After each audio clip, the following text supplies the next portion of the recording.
Lur, selamat datang di Ngidul Ngalabu Film Cadel.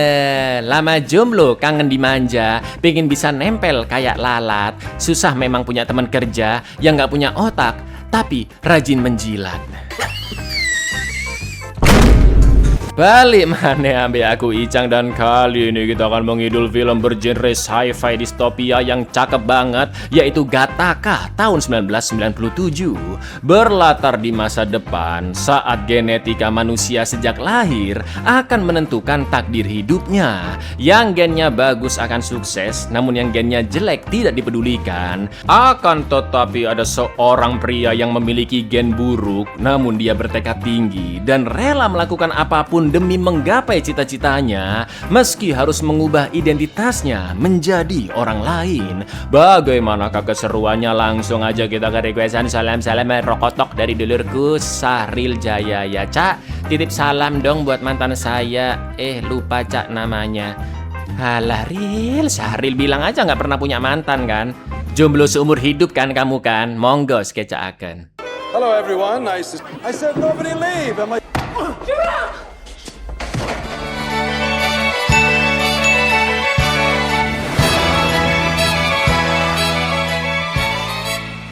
Berlatar di masa depan, film dimulai dengan seorang pria bernama Vincent Freeman yang sedang adus di rumahnya dengan cara sangat amat mendetail, lur, yaitu menggosok seluruh permukaan tubuhnya secara perlahan sampai mencukur semua bulu-bulunya sampai botak. Setelah selesai, Vincent pun menyalakan api di kamar mandi yang membakar semua serpihan kulit mati dan rambut-rambut halusnya hingga tak bersisa.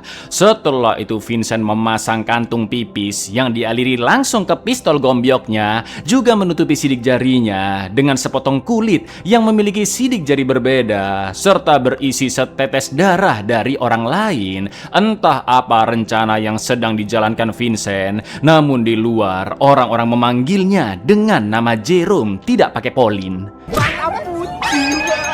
Biar gampang, dari sini kita akan sering menyebut Vincent dengan nama Jerome ya lur ya, mohon diingat ya. Seluruh ritual tadi Jerome lakukan setiap pagi sebelum berangkat ke kantornya, yaitu perusahaan dirgantara yang bernama Gattaca.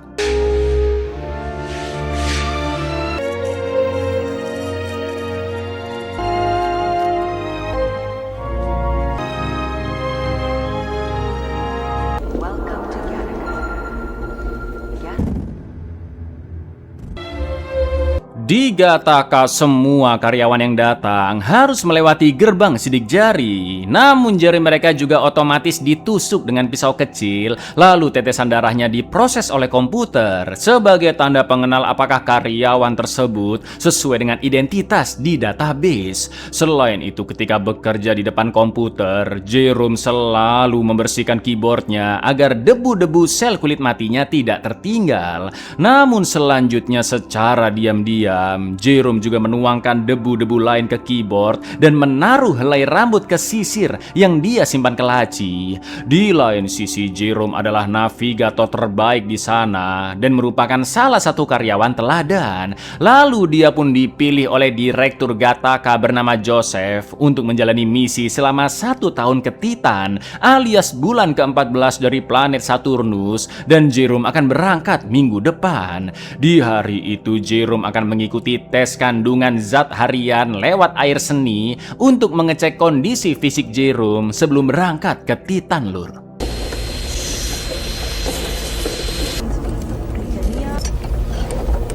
I reviewed your flight plan. Phenomenal. Beautiful piece of equipment there, Jerome. Occupational hazard.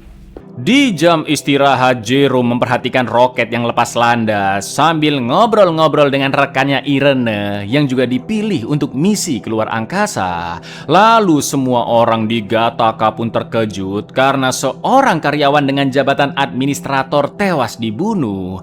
Di lain sisi, Jerome mengatakan bahwa tugas pergi ke Titan sudah tercatat akan dikerjakan oleh Jerome sejak dia baru lahir ke dunia, karena kondisi genetik Jerome yang dinilai sempurna dan tubuhnya sudah memiliki semua yang dibutuhkan untuk misi ke Titan. Akan tetapi lur, sebenarnya Vincent bukanlah sosok Jerome yang asli. Nah lho, prestigious assignment, although he's blessed with all the gifts. Jerome Morrow, navigator 1-year manned mission. Congratulations, Jerome. Thank you. Except that I was conceived in the Riviera. Jerome pun mulai menceritakan masa lalunya yang lahir dengan nama Vincent di kota Detroit, Amerika. Di masa itu teknologi genetika sudah sangat canggih dan beberapa detik setelah lahir, dokter bisa memprediksi semua penyakit yang mungkin dialami Jerome alias Vincent di hidupnya, dan kira-kira umurnya hanya akan mencapai 30 tahun saja yang kemungkinan dia akan meninggal akibat gangguan jantung. Now only seconds old, the exact time and The name for the certificate? Anton. No. Life expectancy, 30.2 years. Karena genetik Jerome masih dianggap kurang dan seperti orang kebanyakan di era itu, kedua ortu Jerome ingin menggunakan metode rekayasa genetika yang bernama eugenik, yaitu sang ortu bisa mendapat keturunan lagi dengan memilih wujud, kecerdasan, dan juga prediksi penyakit yang akan dialami bayi tersebut sesuai keinginan. Namun kelahirannya tetap hasil dari pembuahan sel telur dengan sel spermi kedua orang tuanya, lur. Selain itu, sang ibu juga harus mengandung bayinya terlebih dahulu secara normal seperti biasanya. Tapi for your information, lur, metode eugenik masih sulit dan sangat mahal untuk dilakukan di masa kita yang sekarang ini. Lagi pula eugenik merupakan tindakan rasisme karena di zaman dulu banyak sekelompok ras tertentu yang ditindas dan dilarang bereproduksi karena genetiknya dianggap buruk dan tidak layak.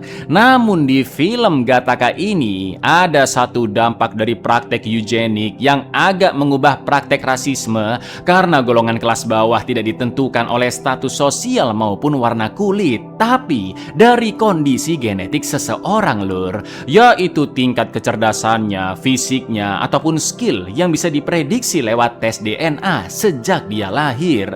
Makin bagus genetiknya, makin bagus DNA-nya, maka makin dihargailah manusia tersebut.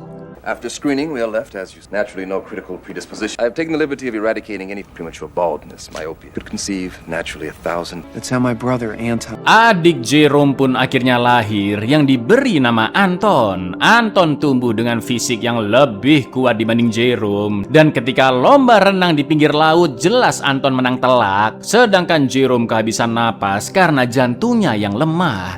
Meski begitu, Jerome sangat menyukai luar angkasa dan bercita-cita ingin menjadi astronot. Walau kedua ortunya pesimis karena kondisi tubuh Jerome dianggap kurang fit dan kecerdasannya yang biasa-biasa saja. Namun sayang, setelah lulus sekolah, Jerome pun kesulitan mencari kerja karena bukan hanya harus melewati tes akademik ataupun tes wawancara, tapi juga ada tes DNA, lur, untuk mengetahui apakah kandidatnya benar-benar memiliki kemampuan yang sesuai dengan pekerjaannya. Betul, sangat miris sekali memang, lur, karena kondisi genetik seseorang lebih mempengaruhi penerimaan kerja ketimbang skillnya, lur.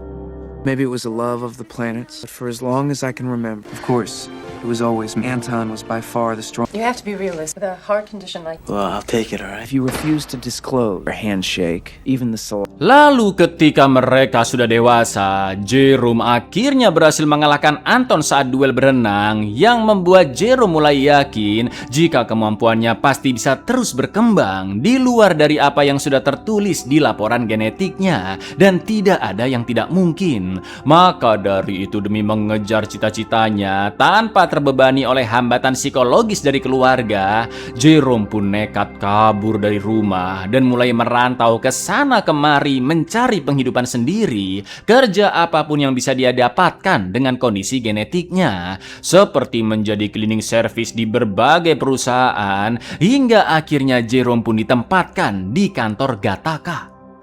It was the one moment in our life, and I was not as weak. All right, there's your cleaner material. Start from the front. Belonged to a new underclass, no longer determined, like many others in my situation, I moved around a lot. I was never more certain of how far away I was from. Selama di Gattaca, Jerome masih terus berandai-andai menjadi astronot, dan selama menjalankan shift-nya, Jerome memperhatikan sistem absen di sana yang menggunakan tes darah secara otomatis di alat sidik jari. Lalu sepulangnya bekerja, Jerome masih tetap belajar tentang banyak hal, terutama ilmu luar angkasa dan genetika. Jerome juga sering nge-gym di rumah untuk menjaga tubuhnya tetap sehat dan fit, lur. Walaupun Jerome sadar bahwa usaha kerasnya ini pasti akan sia-sia selama genetiknya dianggap buruk. When you clean the glass, Vincent, might get ideas.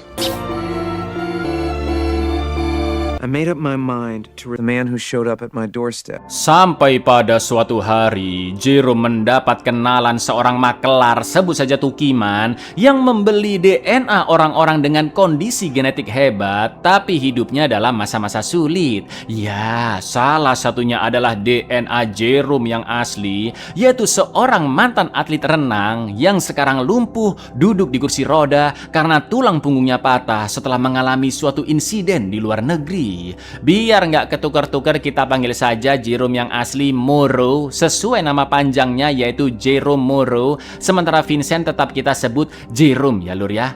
Jadi karena Morrow ini butuh uang, dia terpaksa menjual identitasnya ke Tukiman, dan Tukiman akan mendapatkan 25% dari seluruh penghasilannya Jerome nanti. Selain itu, orang seperti Jerome disebut dengan tangga pinjaman atau orang dengan kualitas genetik tingkat rendah yang menyamar menjadi orang genetik bagus seperti Morrow. Actually, Vincent, better than 20/20 in both eyes, in the heart of an ox. How do I explain the accident?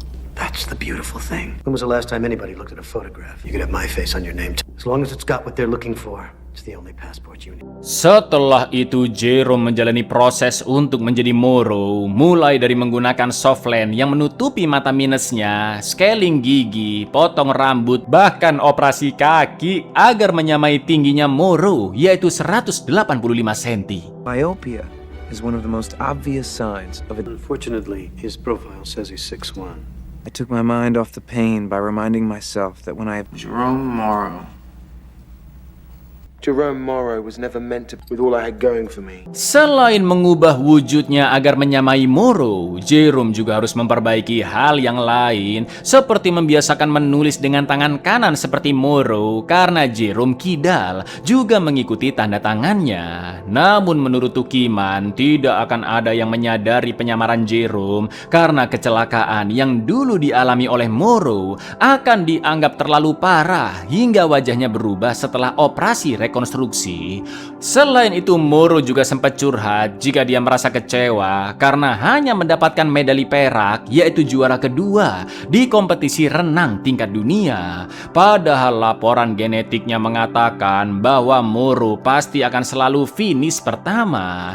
Lagi-lagi ini membuktikan jika takdir seseorang bisa berbeda dari yang sudah tertulis di laporan DNA. Sama seperti Jerome yang akhirnya menang renang melawan adiknya Anton, padahal seharusnya tubuh Jerome lebih lemah, ya kan lur? Jerome Morrow was never meant to be one with all I had going for me. Seperti di awal film, Jerome aka Vincent mengawali harinya dengan mencukur bulu-bulu badannya dan serta membersihkan kulitnya secara menyeluruh agar jejak identitas aslinya tidak terlacak. Lalu dia memakai kantong berisi air seninya Morrow serta memasang kulit sidik jari yang berisi darah Morrow agar lolos screening DNA. Setiap hari kayak begitu lur. Lalu di hari pertama tes kerja, Jerome langsung lolos begitu saja dengan tes DNA tanpa harus melalui tes interview dan lain-lain, saking bagusnya kualitas genetik Morrow. Congratulations. What about the interview? That was it. And that's the way it was. Each day I would customize urine pouch, fingertip blood sachet, one of those who refuses to play the hand that he was dealt. Berkat kecerdasan dan ketekunannya serta kehebatan genetik Moro, Jerome dapat naik jabatan dengan cepat hingga menjadi navigator kelas 1. Jerome juga bersyukur melihat si karyawan administrator tewas dibunuh karena dia hampir membongkar identitas asli Jerome. Namun di area TKP terdapat sehelai rambut pendek dan Pak Direktur Joseph meminta Irene membantu polisi untuk mengusut kasus itu. Dan sepertinya dia mulai mencurigai Jerome, Lur. Irene, I want you to assist the investigation.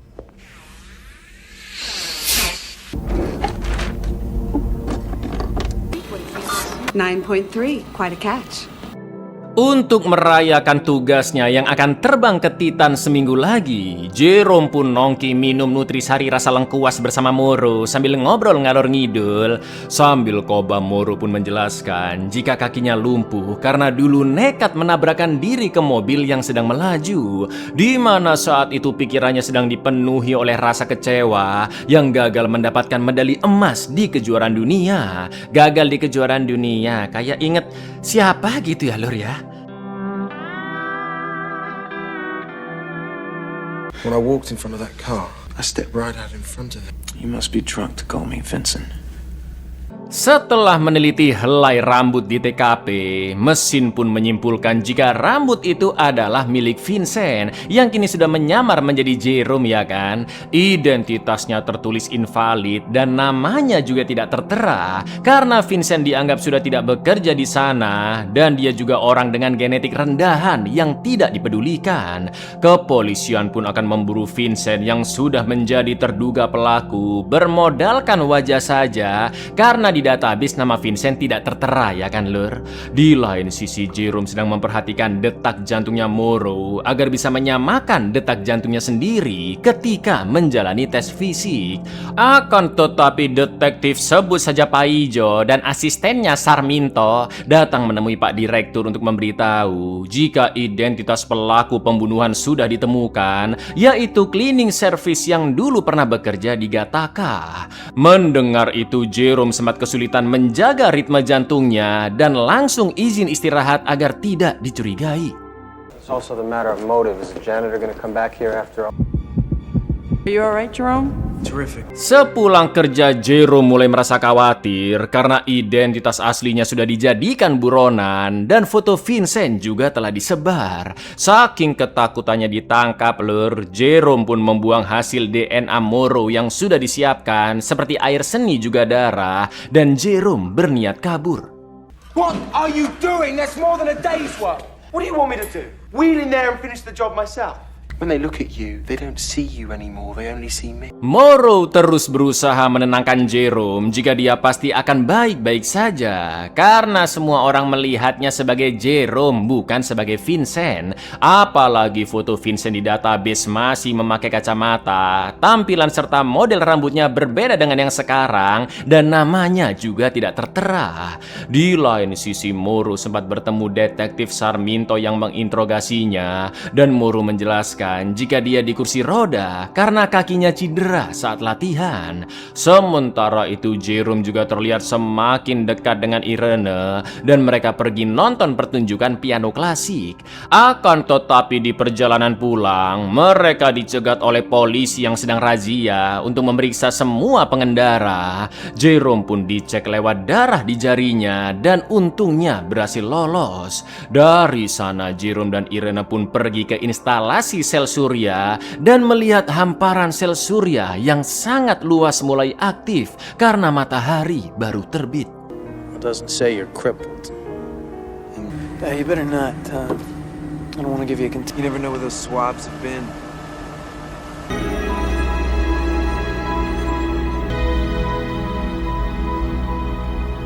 Beberapa hari setelahnya, Sarminto menemukan semakin banyak barang bukti di TKP yang mengandung DNA si pelaku. Bahkan Sarminto yakin si pelaku masih bekerja di Gattaca, namun sedang menyamar. Maka dari itu seluruh karyawan akan diambil sampel darahnya untuk diteliti. Namun Jerome tidak panik, Lur, karena dia sudah menyiapkan tabung darah Moro yang dia sembunyikan di tangan saat sampel darahnya diambil. mobil. Lalu Jerome sengaja berteriak hingga darahnya terciprat ke sepatu salah satu detektif agar Jerome bisa menukar tabung darahnya. Lalu setelah semua karyawan dites, tentu tidak ada yang sesuai dengan DNA Vincent, ya kan? God damn! So you didn't do it after all? Oh, no, Something's not right. He's not a I say we test again. test. Karena 2 hari lagi Jerome akan berangkat ke Titan, dia pun mengajak Irene dinner di tempat mewah. Namun ketika sedang asyik berdansa, tiba-tiba Paijo dan Sarminto datang bersama anak buahnya untuk mengecek seluruh sampel DNA di tempat tersebut. Karena kedatangan mereka sangat tiba-tiba, seluruh pengunjung pun panik keluar gedung, termasuk Jerome dan Irene yang keluar lewat pintu belakang. Namun mereka bertemu dengan seorang detektif. Lalu yang terjadi? Hello, everyone. Nice to... I said nobody leave. Am I...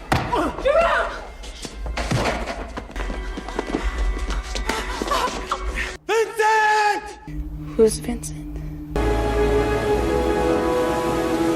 Anehnya Paijo tahu jika sosok invalid alias terduga pelaku bernama Vincent, dan Paijo menduga jika Vincent selama ini menyamar menjadi Jerome di Gattaca. Namun dugaannya ini tidak diberitahukan ke Sarminto maupun ke para detektif lainnya. Irene yang tahu Paijo sedang menyelidiki Jerome berusaha melindunginya dan menyuruh Jerome segera pulang ke rumah. Akan tetapi dari bekas minuman di tempat pesta, Irene juga ketahuan sedang bersama Jerome, dan Paijo memaksa Irene mengantarnya ke kediaman Jerome. Gak pakai lama Jerome pun langsung menelpon Moro untuk bersiap-siap karena detektif Paijo dan Irene akan datang. Lalu untuk mencegah pengecekan ke basement di mana semua alat-alat DNA itu berada, Moro pun memaksakan dirinya naik tangga ke lantai atas untuk menemui Paijo dan Irene. I ought to pay him a visit. I understand you can show me the way. Hello. I need you to be yourself for the investigators are coming by. I'm here to see Jerome Moro. I guess he's home. Good to see you're feeling better. Tanpa babi bu, Paijo langsung mengambil sampel darah Moro untuk dicek, dan dia pun terkejut karena identitasnya yang muncul benar-benar Jerome Moro dan jelas bukan Vincent, ya kan lur? Setelah itu Paijo pun turun ke basement untuk mencari petunjuk yang mana Jerome sedang bersembunyi di sana. Dan You have him? I'll come right away. tepat sebelum melihat Jerome, untungnya Paijo buru-buru balik ke gedung Gattaca setelah mendapat telepon jika pelaku pembunuhannya sudah tertangkap. Di lain sisi, Irene yang mengetahui ada 2 orang Jerome merasa sangat kecewa. Jerome akhirnya memberitahu nama aslinya adalah Vincent Freeman dan dia adalah seorang tangga pinjaman. Namun Jerome mengaku jika dia bukan pelaku pembunuhan administrator Gattaca. Namun karena sudah terlanjur kecewa, Irene pun pergi meninggalkan Jerome. And I'm a fake birth or a degenerate, whatever you want to call it. My name is Vincent, right? Vincent Anton Freeman, the same person I was yesterday. I can't hear any more of your lies. It's not possible. You are the authority on what is not. Sesampainya Paijo di Gattaca, Sarminto pun menjelaskan bahwa pelakunya adalah Pak Direktur Joseph karena sampel air liurnya ditemukan di mata korban. Usut punya usut, Joseph membunuh si administrator karena dia mencurigai penyamaran karyawan Gattaca, dan Joseph tidak mau misi ke Titan sampai batal, sebab itu proyek besar baginya. So the invalid had nothing to do with it? Our friend here acted alone. Congratulations, sir. His spit was an unaccounted for specimen. Imagine you'll be celebrating tonight, sir. Of course. Setelah itu Jerome balik ke Gattaca untuk mencari Paijo karena dia sadar ada yang janggal dengan Paijo. Seperti Paijo yang tahu nama aslinya adalah Vincent, padahal di database nggak muncul. Ya, sesuai dugaannya saat bertemu Paijo, ternyata dia adalah Anton, adik kandung Jerome alias Vincent. Anton mengatakan bahwa kedua ortu mereka sudah meninggal, dan meskipun tidak terbukti sebagai pelaku pembunuhan, pembunuhan, Anton akan tetap menangkap Jerome karena tindakan penipuan identitas. Jelas Jerome akan melawan karena dia bisa sampai di titik ini berkat jerih payahnya sendiri. Mulai dari latihan fisik hingga terus mempelajari banyak ilmu, meski tubuhnya sudah divonis lemah dan Jerome hanya menggunakan DNA Moro untuk memudahkannya masuk ke Gattaca. Has it been so long? Parents both died thinking they'd outlived you. Have any idea what it took to get in here? You committed fraud. Listen, you're in a lot of trouble, Vincent. I can get you. I committed no murder. You must be disappointed.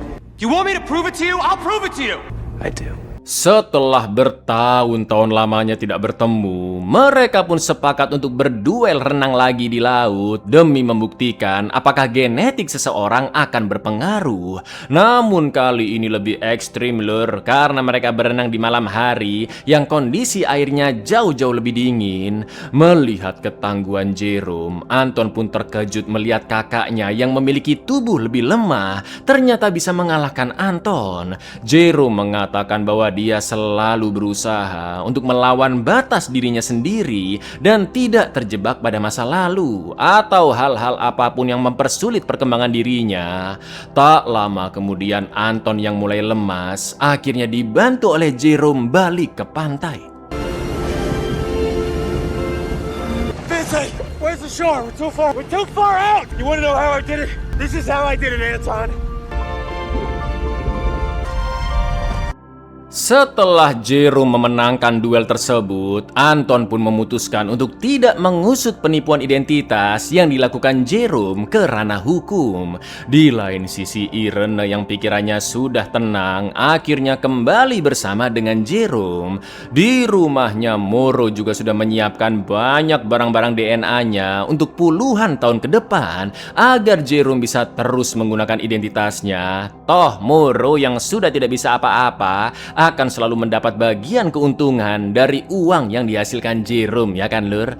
Selama Jerome menjalankan misinya ke Titan, Moro akan berpergian entah kemana. Selain itu, Moro juga memberikan amplop yang hanya boleh dibuka ketika Jerome sudah di luar angkasa. Where are you going?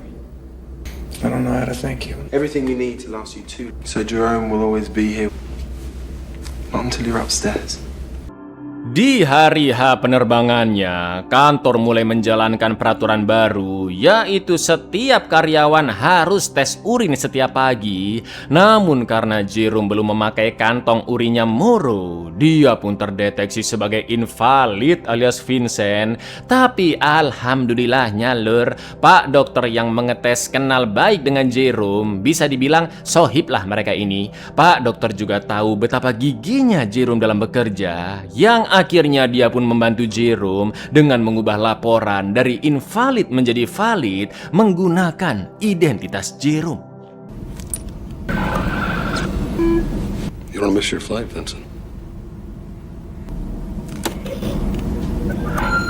Film pun ditutup dengan Vincent yang akhirnya berhasil menggapai cita-citanya menjadi astronot. Dia telah melawan takdir bahwa orang yang sudah divonis memiliki penyakit dan kekurangan fisik sejak lahir ternyata bisa melatih dirinya dengan sangat gigih untuk mengubah takdir sesuai yang dia inginkan. Tapi naas tepat ketika Jerome masuk ke pesawat, di rumahnya Moro masuk ke ruang pembakaran dan mengkremasi dirinya sendiri sambil mengalungi medali peraknya. Karena Moro masih dipenuhi oleh rasa kecewa yang sengaja mencelakai diri hingga lumpuh karena gagal mendapatkan emas. Dia juga sangat terpukul melihat contoh yang begitu cemerlang dari Jerome, sosok yang tidak diprioritaskan sejak lahir namun berhasil melawan takdirnya dan pantang menyerah demi menggapai cita-citanya. Lalu sebelum take off, Jerome pun membuka amplop dari Moro yang berisi rambutnya sebagai tanda perpisahan lur.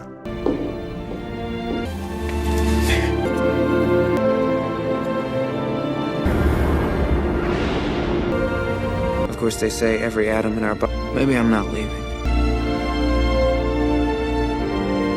Buyar, asli cakep film ini ya kan. Dan pesan moralnya juga mantap sekali lur, bahwa keterbatasan bukanlah penentu masa depan, karena yang paling menentukan adalah tekad, karakter, dan keberanian untuk terus berusaha lur. Assalamualaikum.